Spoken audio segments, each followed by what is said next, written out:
శంకుస్థాపన విషయానికి వస్తే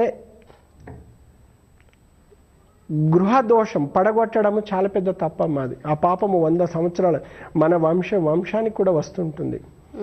ఎవరో ఒక ఇల్లు కట్టారు తన స్తోమత కొద్దిగా, ఏమని నా పిల్లలు నా వంశం దీంట్లో అభివృద్ధి చెందాలని ఎంతో ఆశతో గృహ నిర్మాణం చేశారమ్మా. వీళ్ళ కర్మానుసారం ఏదో ఒక తప్పు చేసి ఏదో ఒక పాపం వీళ్ళకు వెంటాడి ఆర్థికపరమైన ఇబ్బందులు వస్తాయి. అంటే కుబేరుడు అనుగ్రహం ఉండదు వాళ్లకు. అలా ఇబ్బందులు వస్తూ ఉన్నప్పుడు వీళ్ళు ఏం చేస్తారు, ఎక్కడైనా రెంట్కైనా ఉంటాం, ఈ ఇల్లును అమ్ముకొని కొన్ని అప్పులైనా తీరుతాయని చెప్పేసి వీళ్ళు వెళ్ళిపోతారు. దీన్ని కొనుక్కొని ఆ ఇల్లుని మొత్తం కూల్చేసి మళ్ళీ కొత్త ఇల్లు స్టార్ట్ చేస్తారు. కొత్త ఇల్లు స్టార్ట్ చేయాలంటే తను కష్టపడి 4 రూపాయలు సంపాదించుకుంటారు.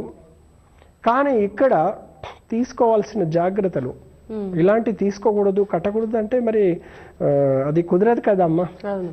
కానీ ఆ గృహదేవతని శాంతింపచేసి కూల్చాలి, శాంతింపజేసి స్థలం తీయాలి.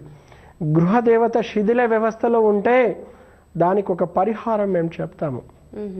ఎలాంటి పరిహారం అంటే, బాగా శిథిల వ్యవస్థ ఉందమ్మా, ఇది తీసివేసి కొత్త ఇల్లు కట్టాలనుకున్నాం, తాత ముత్తాతలు చేసిన శంకుస్థాపన అందులో ఉన్నది, అది తీయాలి. తీసే ముందు దానికి పరిహారము మేము చెప్తాము. ఎలాంటి పరిహారం, ఆ పరిహారము కూడా ఎప్పుడు చేయాలి అనేది సలహాలు ఇస్తాము.